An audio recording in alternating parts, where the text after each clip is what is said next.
तो हेलो दोस्तों, welcome back our channel psychology with Satish में आपका फिर से स्वागत है।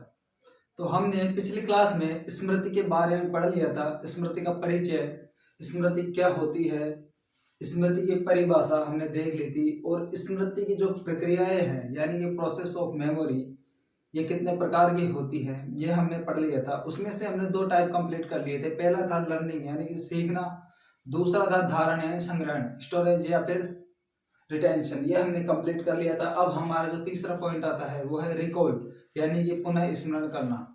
तो रिकॉल होता क्या है? ये है रि यानी पुनः, रिकॉल यानी स्मरण करना, यानी कि पुनः स्मरण स्मृति की वह प्रक्रिया है जिसमें व्यक्ति द्वारा पूर्व में सीखी गई बातों अथवा अनुभवों जो कि स्मृति चिन्हों के रूप में मस्तिष्क में संकलित है तथा आवश्यकता पड़ने पर चेतन मन में लेकर आता है, उसे ही हम पुनः स्मरण कहते हैं। एक वैज्ञानिक है इंग्लिश और इंग्लिश, उसके अनुसार एक परिभाषा दी गई है। पुनः स्मरण वह प्रक्रिया है जिसके द्वारा पूर्व अनुभवों की प्रतिभा पूर्व अनुभवों की प्रतिनिधि के रूप में प्रस्तुत होती है, उसे ही हम पुनः स्मरण कहते हैं। ठीक है, वैसे हम सरल शब्दों में कह सकते हैं कि पुनः स्मरण यानी कि रिकॉल वह मानसिक प्रक्रिया होती है जिसमें व्यक्ति पहले सीखी गई या अनुभव की गई जानकारी को बिना किसी संकेत यानी कि हिंट के याद करता है, तो उसे रिकॉल कहते हैं। ठीक है, यानी कि दिमाग जब अपने आप पुरानी जानकारी को बाहर लाता है उसे ही हम पुनः स्मरण कहते हैं। जैसे भी मान लो कोई इंसान है, उसके साथ कोई एक्सीडेंट हो गया और एक्सीडेंट का मतलब जब वो रिकॉल करता है तो वह घबरा जाता है।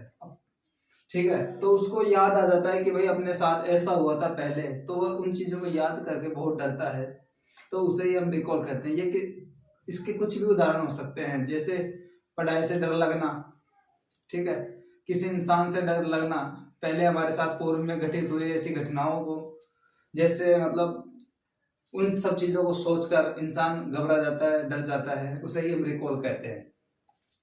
उन सब चीजों को याद करके जब इंसान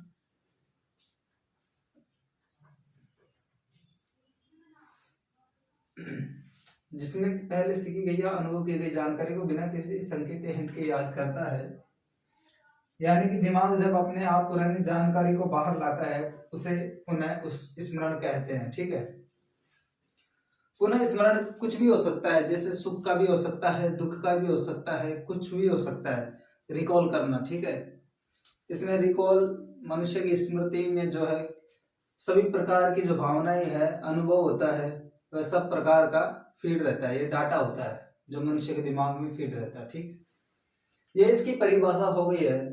अब इसके बाद में आता है पुनः स्मरण को प्रभावित करने वाले कारक। अब इसके कारक आएंगे। ठीक है,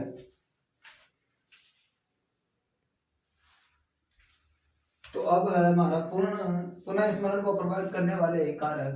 पुनः स्मरण को प्रभावित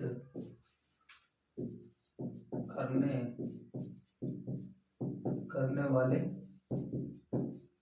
कारक। ठीक है, इसमें पहला है मानसिक झुकाव। मानसिक झुकाव,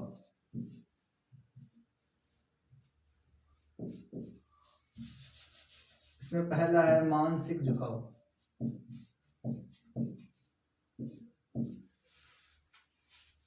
अध्ययनों से स्पष्ट हुआ कि जिन पूर्व अनुभवों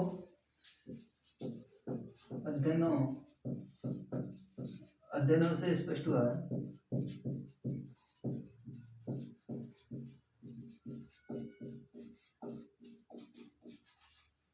अध्ययन से स्पष्ट हुआ है कि जिन पूर्व अनुभवों अथवा जिन पूर्व अनुभव अथवा पूर्व में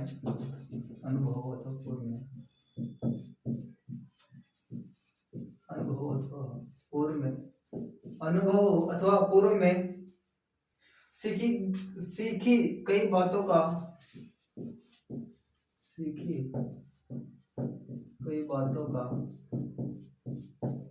सीखी गई बातों का पुनः स्मरण करने के लिए व्यक्ति तैयार रहता है।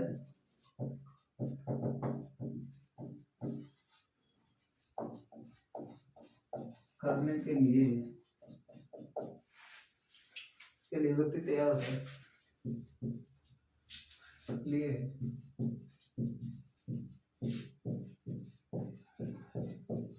तैयार रहता है या होता है, तैयार होता है। उनका पुनः स्मरण अपेक्षाकृत शीघ्र होता है। उनका पुनः स्मरण अपेक्षाकृत अधिक होता है। ठीक है। दूसरा पॉइंट है उत्तेजना की प्रकृति एवं तीव्रता। उत्तेजना की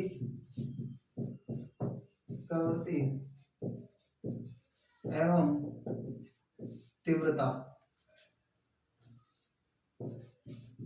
उत्तेजना की प्रवृत्ति एवं तीव्रता, इसमें क्या है कि उत्तेजना की प्रकृति एवं तीव्रता भी, उत्तेजना की प्रवृत्ति एवं तीव्रता भी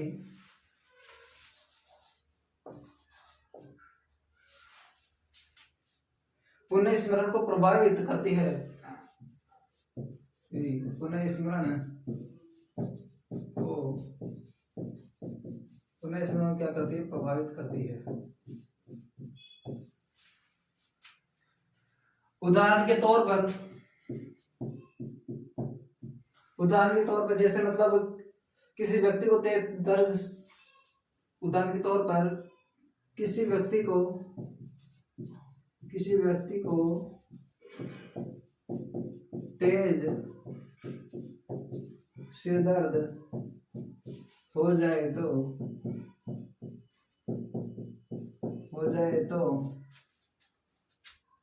वह रिकॉल करके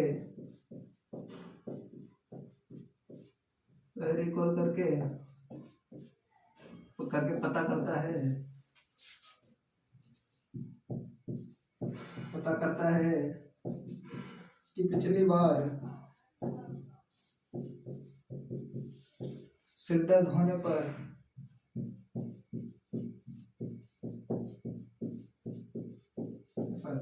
उसने कौन सी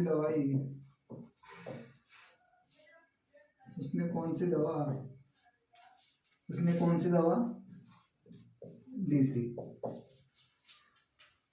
अब हमारा थर्ड नंबर पे आता है शारीरिक अस्वस्थता तथा थकान। शारीरिक अस्वस्थता एवं थकान। ठीक है। शारीरिक अस्वस्थता तथा थकान। शारीरिक अस्वस्थता एवं थकान। शारीरिक अस्वस्थता एवं थकान पुनः स्मरण की प्रक्रिया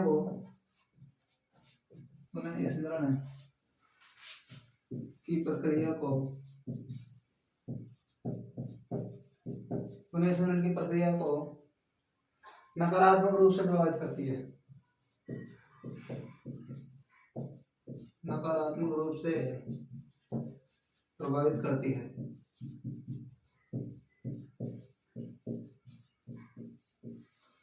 ठीक है। चौथे नंबर पे आता है हमारा संवेगात्मक पहलू।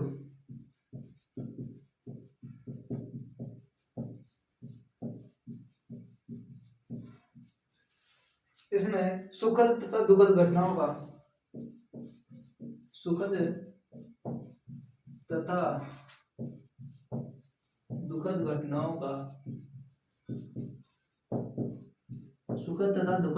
का पुनः स्मरण व्यक्ति को शीघ्र होता है। पुनः स्मरण व्यक्ति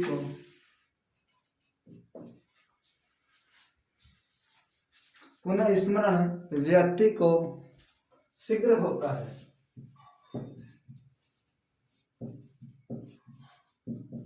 व्यक्ति को क्या होता है, पुनः स्मरण शीघ्र होता है। इसके विपरीत सामान्य घटनाओं, इसके विपरीत सामान्य घटनाओं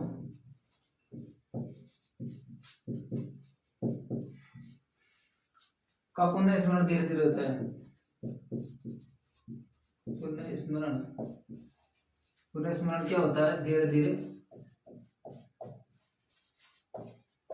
धीरे धीरे होता है।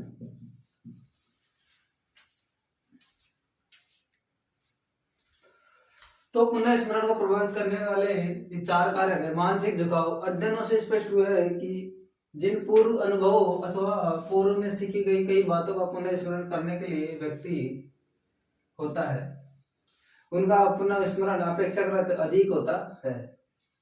उत्तेजना की प्रवृत्ति एवं तीव्रता, उत्तेजना की प्रवृत्ति एवं तीव्रता भी पुनः स्मरण को प्रभावित करती है। ठीक है, उदाहरण के तौर पर किसी व्यक्ति को मान लो तेज सिर दर्द हो जाए, किसी व्यक्ति को मान लो तेज सिर दर्द हो जाए, तो उसको तो वह रिकॉल करके पता करता है कि पिछली बार सिर दर्द होने पर कौन सी दवा ली थी। उसको याद आ जाता है कि हमने पिछली बार हमारे सिर दर्द होने पर हमने कौन सी दवा ली थी। तो ये उत्तेजना की प्रवृत्ति एवं तीव्रता के अंदर आता है। शारीरिक अस्वस्थता एवं थकान, यानी कि शारीरिक अस्वस्थता एवं थकान पुनः स्मरण की प्रक्रिया को नकारात्मक रूप से प्रभावित करती है। यानी कि इंसान का जो शरीर है वह अस्वस्थ रहेगा और थकान रहेगी तो उसमें नकारात्मक रूप से प्रभावित करती है। ठीक है, चौथा है संवेगात्मक पहलू, सुखद तथा दुखद घटनाओं का पुनः स्मरण व्यक्ति को शीघ्र होता है। इसके विपरीत सामान्य घटनाओं का पुनः स्मरण धीरे धीरे होता है।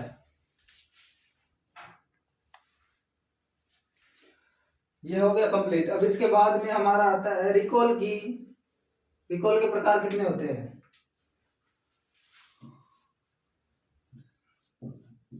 पुनः स्मरण के प्रकार, पुनः स्मरण जो है ये दो प्रकार का होता है। यह है दो प्रकार का, ये दो प्रकार का होता है। ठीक है, पहला होता है, पहला जो है स्वतंत्र रिकॉल, स्वतंत्र रिकॉल, फ्री रिकॉल। इसके अंतर्गत क्या आता है कि मतलब बिना किसी की मदद के याद करना, बिना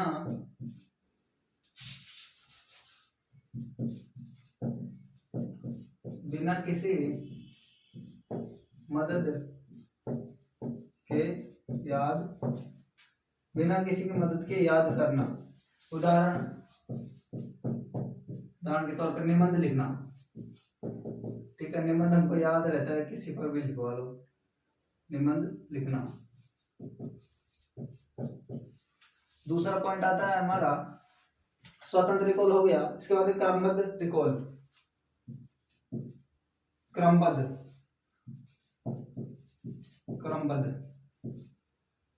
रिकॉल, क्रमबद्ध रिकॉल यानी कि सीरियल रिकॉल। इसमें है सही क्रम में याद करना, सही क्रम में याद करना। उदाहरण के तौर पे कविताएं लिखना, कविताएं पहाड़े।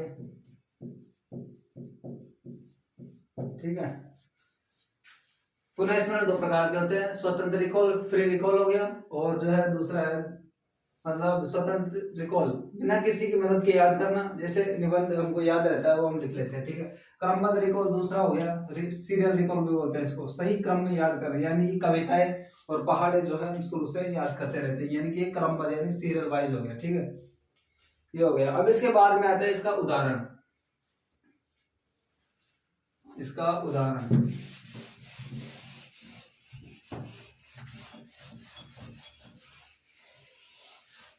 पुनः स्मरण के उदाहरण।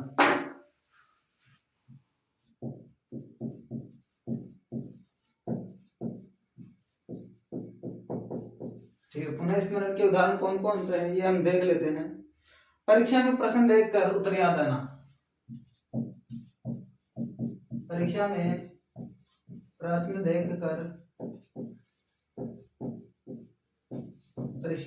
देखकर उत्तर याद आना, ये रिकॉलिंग का है। ठीक है, पहला। दूसरा पॉइंट, अपना मोबाइल नंबर किसी डायरी देखे बताना।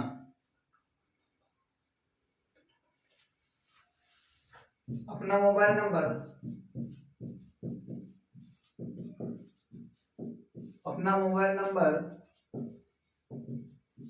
बिना किसी डायरी में देखे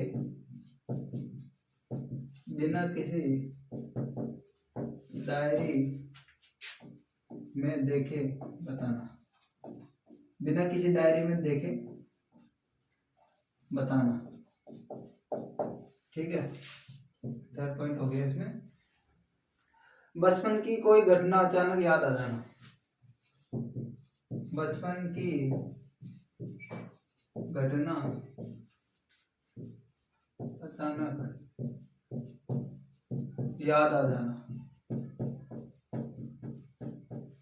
बचपन की घटना अचानक याद आ जाना। इसमें चौथा है, शिक्षक द्वारा पढ़ाया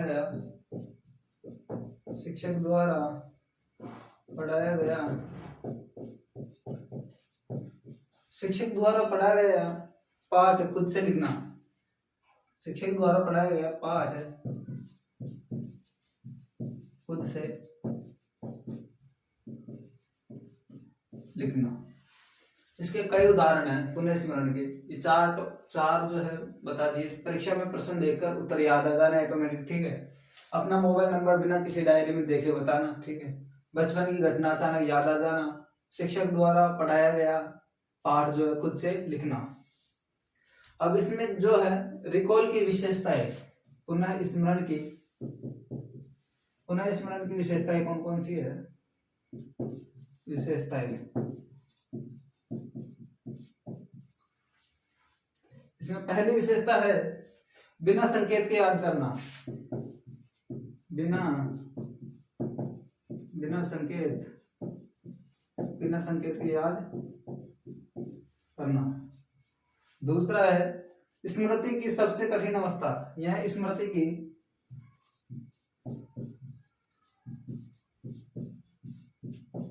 की सबसे कठिन अवस्था है। स्मृति की सबसे कठिन अवस्था।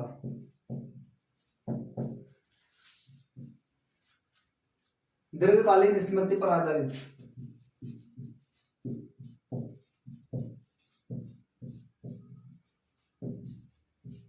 दीर्घकालीन स्मृति पर आधारित।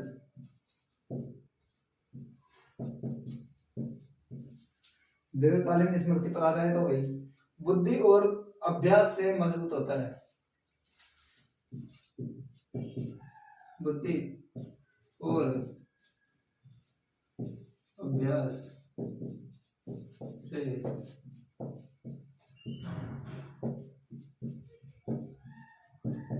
बुद्धि और अभ्यास से क्या होता है? मजबूती और विशेषता ये हो गई इसकी। बिना संकेत के याद करना। ठीक है, यह स्मृति की सबसे कठिन अवस्था है। दीर्घकालीन स्मृति पर आधारित है। यह जो है लॉन्ग टर्म मेमोरी पर आधारित है। इसमें मतलब लंबे समय की यादें जो है हमारे दिमाग में फीड रहती है। बुद्धि और अभ्यास से मजबूत होता है। ये पुनः स्मरण आपका कंप्लीट हो गया। अब इसके बाद में जो है अब इसके बाद में चौथा नंबर जो है वो है पहचान, यानी कि रिकॉग्नाइजेशन।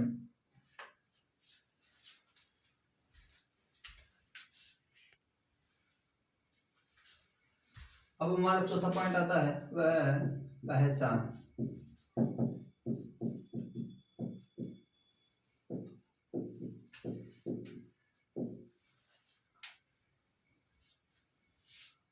ठीक है, रिकॉग्नाइजेशन। रिकॉग्नाइजेशन क्या होता है? जैसे कि रिकॉग्नाइजेशन वह मानसिक प्रक्रिया है जिसमें किसी व्यक्ति, वस्तु या सूचना को संकेत मिलने पर पहचान लेता है कि वह पहले देखी या सीखी जा चुकी है। उसे हम पहचान कहते हैं। ठीक है, जैसे पहचान वह मानसिक प्रक्रिया है जिसमें व्यक्ति पहचान वह मानसिक प्रक्रिया है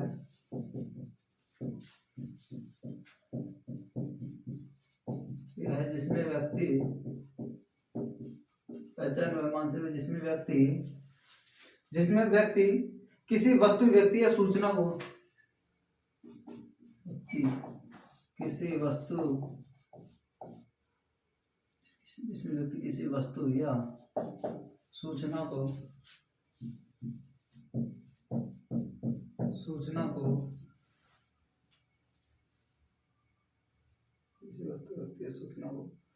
संकेत मिलने पर पहचान लेता है।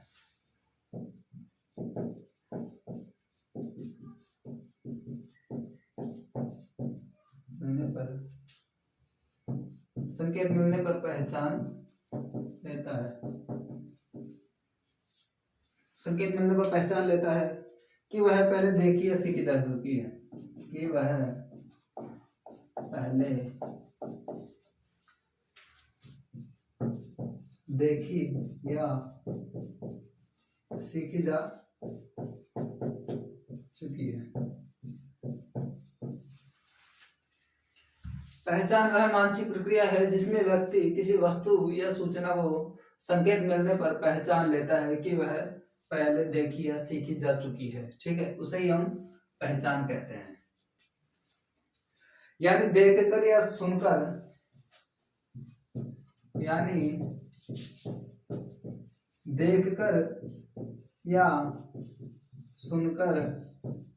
देखकर या सुनकर, हाँ यह पहले वाला है, हाँ यह पहले वाला है। कहना, हाँ यह पहले वाला है। कहना किसके अंतर्गत आती है? पहचान के अंतर्गत। यानी देखकर या सुनकर कि हाँ यह पहले वाला ही है, ये कहना ये पहचान के अंतर्गत आता है। ठीक है, अब इसके बाद में आता है पहचान के प्रकार।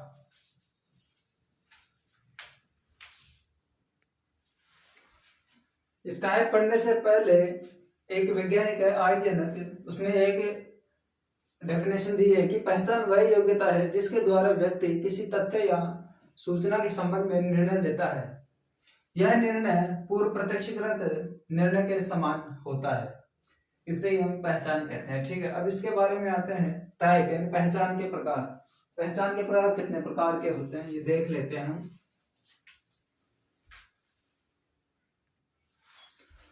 पहचान के प्रकार,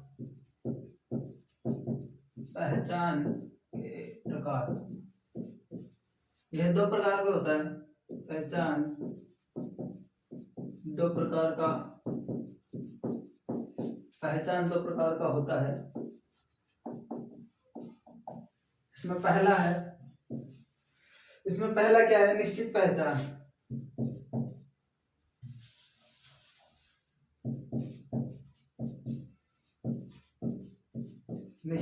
निश्चित पहचान के अंतर्गत क्या आता है? जब व्यक्ति किसी वस्तु, व्यक्ति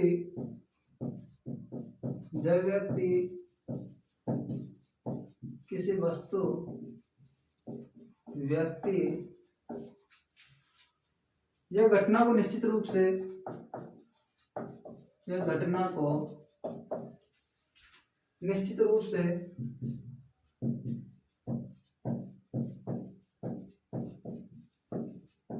पहचान लेता है, निश्चित रूप से पहचान लेता है, तो इसे ही निश्चित पहचान कहते हैं। तो इसे ही निश्चित पहचान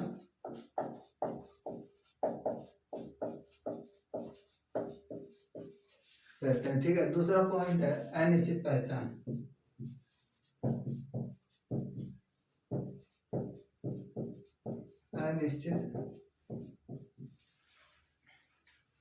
इसमें जब कोई व्यक्ति किसी वस्तु जब कोई व्यक्ति किसी वस्तु व्यक्ति या घटना को निश्चित रूप से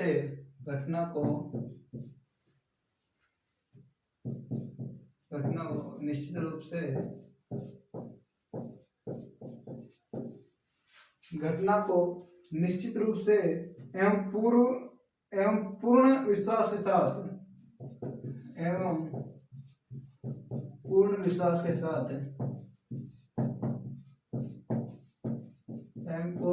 के साथ नहीं पहचान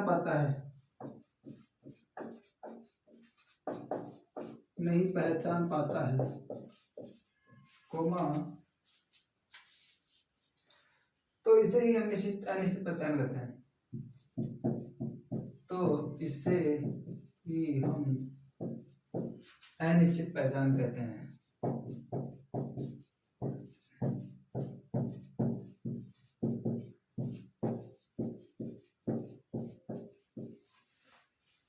देखो, पहचान में यह है कि पहचान दो प्रकार का होता है। पहला जो है निश्चित पहचान, जब व्यक्ति किसी वस्तु या व्यक्ति या घटना को निश्चित रूप से पहचान लेता है तो इसे ही हम निश्चित पहचान कहते हैं। और जब दूसरा पॉइंट है अनिश्चित पहचान, जब कोई व्यक्ति किसी वस्तु या व्यक्ति को निश्चित रूप से एवं पूर्ण विश्वास के साथ नहीं पहचान पाता तो इसे ही हम अनिश्चित पहचान कहते हैं। ठीक है, ये इसके मतलब दो प्रकार हो गए पहचान के। अब इसके बाद में आता है स्मृति की विशेषताएं, अच्छी स्मृति की विशेषताएं।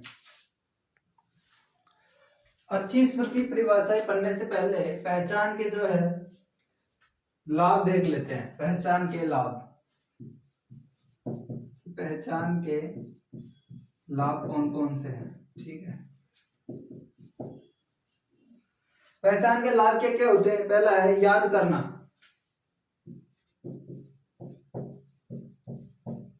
पहला क्या है, याद करना, आसान, याद करने में आसान। दूसरा है तनाव कम।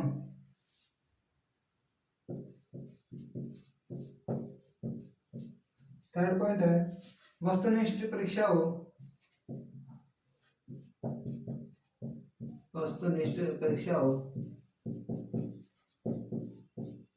MCQs में उपयोगी। ठीक है, अब पहचान की हानि कौन कौन सी है।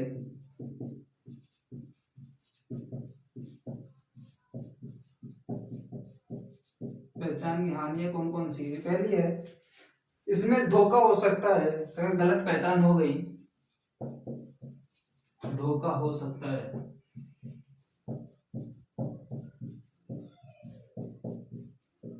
गलत पहचान,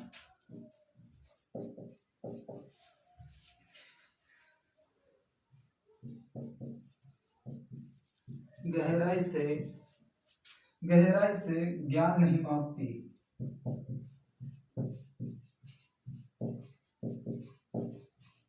गहराई से ज्ञान नहीं मापती।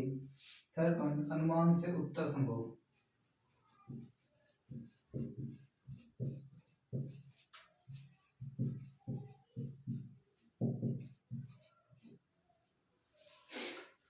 देखिए, पहचान के लाभ ये है, याद करने में आसान होती है। दूसरा है तनाव कम। ठीक है, तीसरा है एमसीक्यू जो होते हैं वस्तुनिष्ठ परीक्षाओं में उपयोगी होता है। पहचान की जो हानियां है ये है कि धोखा हो सकता है। अगर हमने गलत पहचान कर ली तो हमारे साथ धोखा हो सकता है। गहराई से ज्ञान नहीं मापता है। ठीक है, थर्ड पॉइंट, अनुमान से उत्तर संभव है। यदि हमने गैस करके अनुमान लगाया मतलब, तो मान लो कि कोई भी उत्तर है जो सही भी हो सकता है वरना वो गलत ही होगा। ठीक है, इसके बाद में जो है हमारा आता है पहचान की विशेषताएं। पहचान की कौन कौन सी विशेषताएं होती है ये हम बताएंगे। पहचान की विशेषताएं, पहचान की विशेषताएं, इसमें पहला है संकेत की सहायता से होती है। जो पहचान जो होती है संकेत की सहायता से होती है, पहचान संकेत की सहायता से होती है, ठीक है। दूसरा रिकॉल की तुलना में आसान है। ये रिकॉल की तुलना में आसान, रिकॉल की तुलना में आसान है। तीसरा पॉइंट है तेज और कम मानसिक प्रयास, तेज और कम मानसिक प्रयास, तेज और कम मानसिक प्रयास। और नंबर परीक्षा में ज्यादा सफल है, परीक्षा में ज्यादा सफल है, ठीक है। ये हो गया।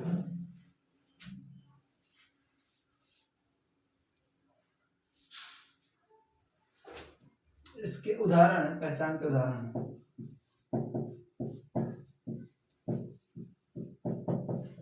पहचान के उदाहरण कौन कौन से हैं? एमसीक्यू में सही उत्तर देखकर पहचान लेना, एमसीक्यू में सही उत्तर देखकर पहचान लेना, एमसीक्यू में सही उत्तर देखकर पहचान लेना। दूसरा है किसी पुराने दोस्त को देखकर कहना, किसी पुराने दोस्त को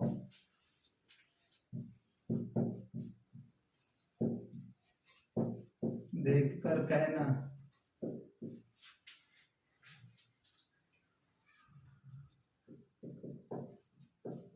हाँ मैं इसे जानता हूँ। किसी पुराने दोस्त को देखकर कहना कि हाँ मैं इसे जानता हूँ। किताब में सवाल देकर पहचान, किताब में सवाल देकर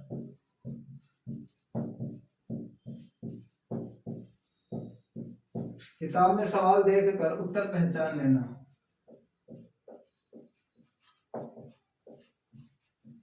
किताब में सवाल देखकर उत्तर पहचान लेना। 4 पॉइंट मोबाइल गैलरी में फोटो देखकर घटना याद आना, मोबाइल गैलरी में, मोबाइल की गैलरी में फोटो देखकर घटना याद आना।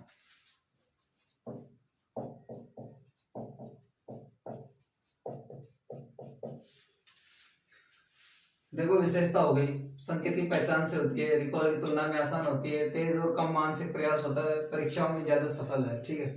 तो पहचान के उदाहरण ये है कि एमसीक्यू में सही उत्तर देखकर पहचान लेना, ठीक है। दूसरा हो गया किसी पुराने दोस्त को देखकर कहना कि हाँ मैं इसे जानता हूँ, ये मेरा पुराना दोस्त है। किताब में सवाल देखकर उत्तर पहचान लेना। और 4 है मोबाइल गैलरी में फोटो देखकर घटना याद आ जाना, यानी कि हम मोबाइल की गैलरी को खोल के देखते हैं तो किसी भी फोटो को देखकर हमें पहचान लेते हैं कि हाँ ये फोटो मैंने वहां पर कैप्चर की थी, हम वहां घूमने गए थे, ठीक है। किसी भी घटना को याद आना। तो ये पहचान जो है ये कंप्लीट हो गया है। अब इसके बाद में आता है अच्छी स्मृति की विशेषताएं। जो अच्छी स्मृति होती है उसकी क्या क्या विशेषताएं होती है, ठीक है। अच्छी स्मृति की विशेषताएं हैं शीघ्र ग्रहण शक्ति, यानी कि क्विक लर्निंग। ये अच्छी स्मृति वाला व्यक्ति किसी विषय को जल्दी समझ और सीख लेता है, ठीक है। जो अच्छी स्मृति वाला व्यक्ति होगा ना वो जल्दी किसी भी वस्तु को या किसी भी विषय को जल्दी समझ और सीख लेता है। दूसरा है दीर्घ काल तक स्मरण, यानी कि लंबे समय तक याद रखना किसी वस्तु को, चीज को। दीर्घ काल तक स्मरण, लॉन्ग रिटेंशन, सीखी गई जानकारी को लंबे समय तक सुरक्षित रख पाना। उदाहरण वर्षों बाद भी पढ़ा हुआ याद रहना, ठीक है। और सटीक पुनः स्मरण, एक्यूरेट रिकॉल, जानकारी को बिना गलती के सही रूप में याद करना। उदाहरण परीक्षा में उत्तर ठीक ठीक लिखवाना। और चौथा है भूलने की दर कम होना, यानी कि लेस फॉरगेटिंग। इसमें है अच्छी स्मृति में भूलने की संभावना कम होती है। पांचवा है आवश्यक समय पर स्मरण, यानी कि अवेलेबिलिटी, जब जरूरत हो तब तुरंत याद आना। अब इसमें छठा पॉइंट है स्पष्टता और क्रमबद्धता, यानी कि क्लैरिटी और ऑर्डर। याद की गई जानकारी स्पष्ट और क्रम में होती है, यानी कि जो याद की हुई जानकारी है ना, स्पष्ट और क्रमबद्ध होती है। ठीक है, जैसे कि घटनाओं को सही क्रम में बताना, कि उनको उनके साथ क्या क्या घटना हुई है वो सीरियल वाइज बताना। ठीक है, पहचान और रिकॉल यानी दोनों में दक्षता। व्यक्ति रिकॉल यानी बिना संकेत और पहचान संकेत के साथ दोनों में अच्छा होता है। ठीक है, भावनात्मक नियंत्रण यानी कि इमोशनली स्टेबिलिटी। तनाव या डर में भी स्मृति ठीक से काम करती है। उदाहरण, परीक्षा के दबाव में भी याद रहना। परीक्षा के दबाव में छात्रों को प्रश्न याद रहते हैं। ठीक है, तो आपको हमारा पढ़ाया हुआ कैसा लगा तो आप हमें कमेंट के माध्यम से बताइए, और हमारे चैनल को लाइक, शेयर और सब्सक्राइब अवश्य करें। धन्यवाद। अब इसके बाद में जो है हमारा नेक्स्ट टाइप आएगा वो है स्मृति के प्रकार। स्मृति कितने प्रकार की होती है। ठीक है, धन्यवाद।